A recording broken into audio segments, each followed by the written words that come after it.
Hello student, मैं फिर से एक बार लेकर के आया हूँ 12th हिस्ट्री का सेकेंड चैप्टर मौर्य वंश से लेकर के गुप्त वंश तक का इतिहास। आज हम लोगों का थर्ड क्लास है, जिसमें हम लोग पढ़ेंगे आज जो है ना गुप्त वंश के बारे में, गुप्त साम्राज्य के बारे में। हम लोग फर्स्ट क्लास में जो है हम लोग पढ़े हुए थे प्राचीन भारतीय अध्ययन का स्रोत, उसके बाद पढ़े थे क्षेत्रीय राज्यों का उदय कैसे हुआ, फिर पढ़े थे मगध साम्राज्य के बारे में।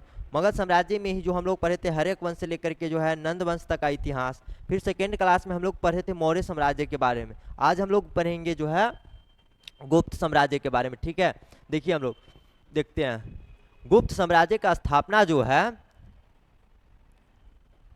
श्रीगुप्त के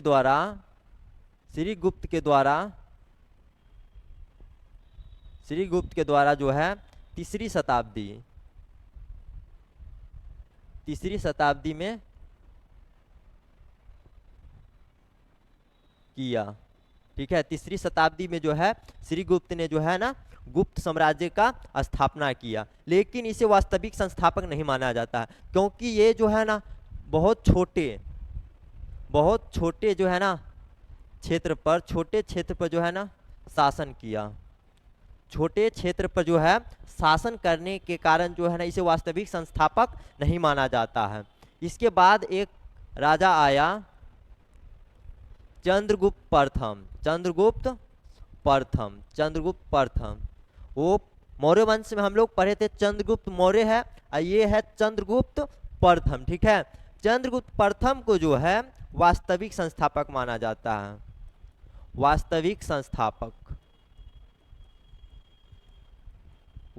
संस्थापक माना जाता है, क्योंकि ये जो है ना बहुत बड़े क्षेत्र पर शासन किया और अपने साम्राज्य का भी बहुत विस्तार किया। इसी कारण जो है ना चंद्रगुप्त प्रथम को जो है ना गुप्त साम्राज्य का वास्तविक संस्थापक माना जाता है। ठीक है, इसमें का प्रमुख राजा हुए चंद्रगुप्त द्वितीय,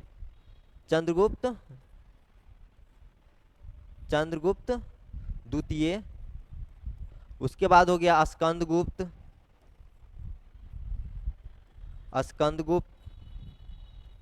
है ना। ये 4-5 जो राजा है ये मेन रूप से गुप्त वंश का जो है ना शासन किए थे। गुप्त काल के समय में ही जो है कला,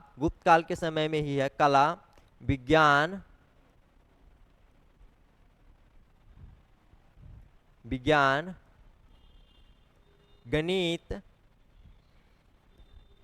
धर्म के क्षेत्र में जो है ना बहुत अधिक विस्तार हुआ। गुप्त काल में जो है कला, विज्ञान एवं गणित एवं धर्म के क्षेत्र में जो है ना काफी विकास हुआ, जिसके कारण जो है ना गुप्त वंश को जो है ना प्राचीन भारतीय इतिहास का जो है ना स्वर्ण युग कहा जाता है। देखिए क्यों कहा जाता है सो देखते हैं। गुप्त काल को जो है ना प्राचीन भारत का जो है ना स्वर्ण युग क्यों कहा जाता है। देखिए गुप्त काल ये गलत है। गुप्त काल भारतीय इतिहास में सांस्कृतिक, सामाजिक, धार्मिक, कला और विज्ञान के क्षेत्र में जो है ना अद्भुत प्रगति किया था। इस क्षेत्र में जो है ना काफी अद्भुत प्रगति किया। इसी कारण जो है ना भारत का स्वर्ण युग कहा जाता है। किसको? तो गुप्त काल को जो है ना भारत का स्वर्ण युग कहा जाता है। क्यों कहा जाता है? क्योंकि सांस्कृतिक, धार्मिक, सामाजिक, कला और जो है ना विज्ञान के क्षेत्र में काफी प्रगति किया था, जिसके कारण जो है ना इसको स्वर्ण युग कहा जाता है।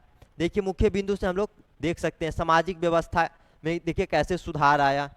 देखिए समाज में जो है ना 4 प्रकार के वर्ण थे। क्वेश्चन पूछेगा कि प्राचीन काल में जो है ना कितने प्रकार के वर्ण थे, तो 4 प्रकार के वर्ण थे। 2 नंबर में भी पूछता है कौन कौन से थे, तो ब्राह्मण, क्षत्रिय, वैश्य और शूद्र था। जो है समाज में 4 प्रकार का वर्ण था और कई जातियां थी, जाति अनेक था। वहीं से जो है ना गुप्त काल के समय से ही जो है ना जाति का जो है ना धीरे धीरे बंटवारा होते चला आया।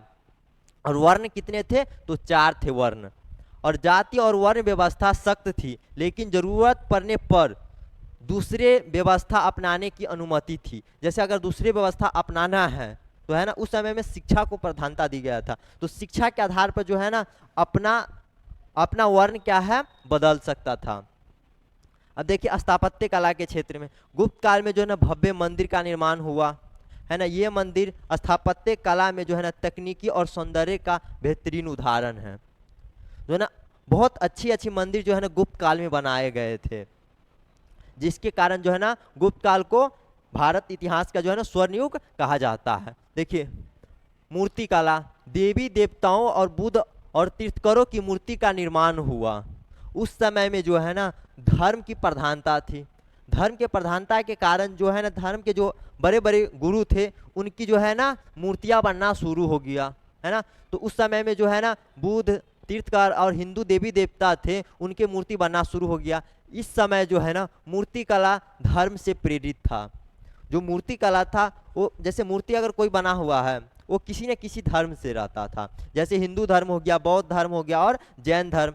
जैन धर्म में तीर्थंकरों की मूर्ति होगा, बौद्ध धर्म में गुरुओं की मूर्ति होगा, और जो है ना हिंदू धर्म में देवी देवताओं की मूर्ति होगा, ठीक है।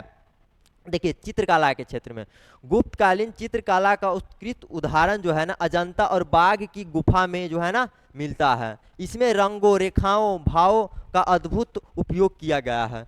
मूर्ति जो बनाए गए थे या कला जो पत्थर पर बनाए गए थे उससे कुछ ना कुछ भाव निकलते थे। इसीलिए जो है ना यहाँ पे लिखा है कि जो है ना चित्रकला जो है ना उत्कृष्ट उदाहरण अजंता और बाघ की गुफा में जो है ना मिलता है। इसमें रंग, रेखाओं और भावों का अद्भुत उपयोग मिलता है। भाव अधिक दिए गए थे कि लोग जो है ना उससे कुछ न कुछ अच्छा मैसेज हमारे समाज में जाए। अब देखिए साहित्य और भाषा के क्षेत्र में संस्कृत साहित्य का स्वर्ण युग था। कालिदास जैसे महान कवि ने नाटक, काव्य, ग्रंथ रचे। इस समय पुराणों और स्मृतियों की रचना हुई। जो है ना 18 पुराण है, 18 पुराण की रचना जो है ना किस समय हुआ था, तो गुप्त काल के समय में हुआ था, ठीक है। विज्ञान और तकनीकी के क्षेत्र में विज्ञान के क्षेत्र में उल्लेखनीय प्रगति हुई। खगोल शास्त्र, गणित और जो है ना चिकित्सा के क्षेत्र में कई उपलब्धियां दर्ज हुई। जैसे खगोल जो है ना आर्यभट्ट थे उस समय में, जो है ना खगोल शास्त्र का बहुत बड़े विद्वान थे। गणित का जीरो का आविष्कार किए, है ना। और जो है ना चिकित्सा के क्षेत्र में जो है ना काफ़ी प्रगति हुआ था। इसी उपलब्धि के कारण जो है ना गुप्त काल को भारतीय संस्कृति और इतिहास का जो है ना स्वर्ण युग कहा जाता है। अब देखिए अब हम लोग इसके बाद जो है ना ऑब्जेक्टिव का सेशन करेंगे और इस चैप्टर को कंप्लीट करेंगे, ठीक है।